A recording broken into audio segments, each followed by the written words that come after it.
All right, let's talk about setting up an oxyacetylene torch. When you need some serious heat for a job like brazing, this is the tool you reach for, but you've got to do it right. So, in this explainer, we're going to walk through the whole process step by step to make sure you're setting up safely and properly every single time. So, here's the big picture of a standard oxyacetylene rig. You've got two main cylinders here. One's for your oxygen, and the other is for your fuel, which is acetylene. The gas from both tanks goes through these regulators, down the hoses, and they finally meet and mix in the torch handle. And that mixture is what creates that super hot flame. Okay, so before we even think about cracking a valve, we absolutely have to know our gear. I mean, really know it. Understanding what each part does is, without a doubt, the first and most important step to using this equipment safely. Now, these regulators, they're basically your dashboard. They tell you everything you need to know. Each one has two gauges. The high pressure gauge, that's like your fuel gauge. It tells you how much gas is left in the tank.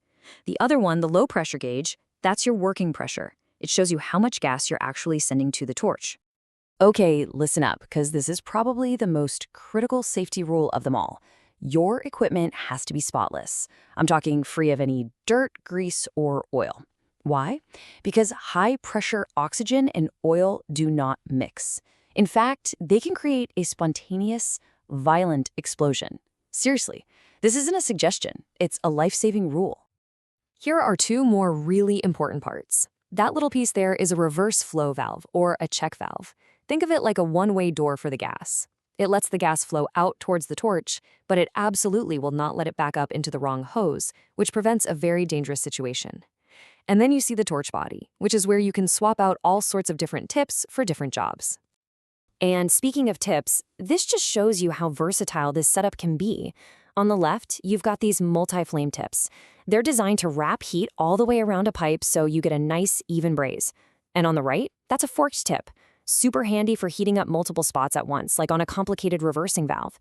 Using the right tip really does make the job easier and better. Okay, we've gone over the gear, everything's clean and inspected. It's time to actually get it set up. We're going to start by setting our working pressures, and you have to follow these steps in the right order.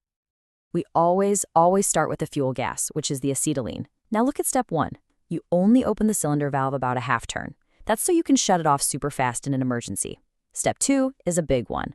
Always stand to the side of the regulator, never directly in front of it. Then you'll crack the valve on the torch handle just a bit while you turn the T-handle on the regulator to set your pressure. And what's that pressure we're aiming for?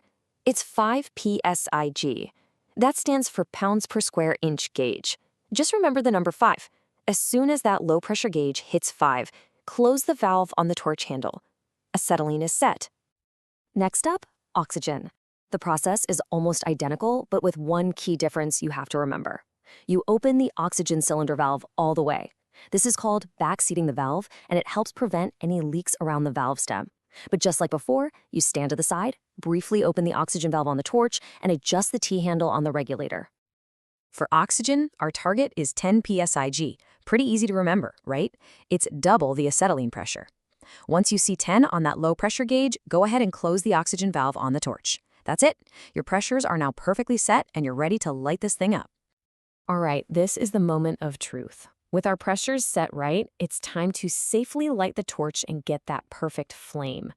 And of course, always point the torch away from you, away from the cylinders, and away from anything that could catch fire.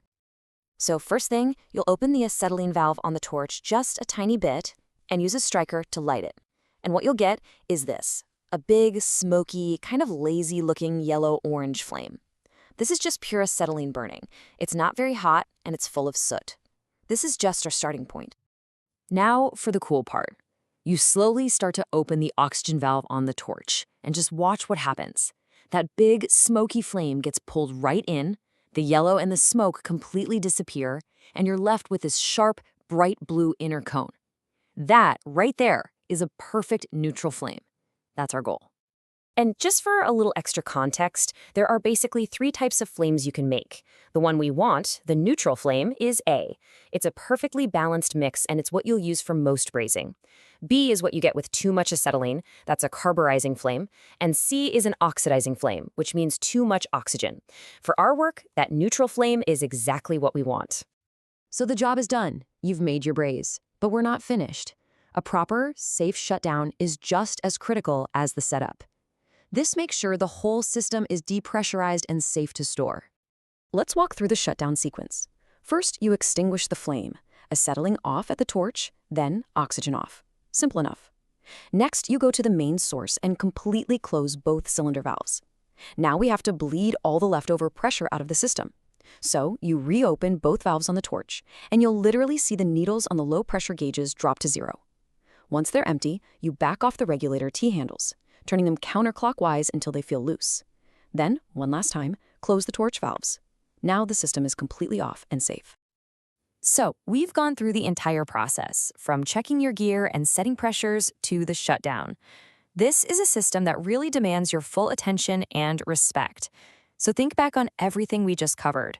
What's that one safety step that really sticks out in your mind? Maybe it's keeping oil far away, or maybe it's that half turn on the acetylene valve.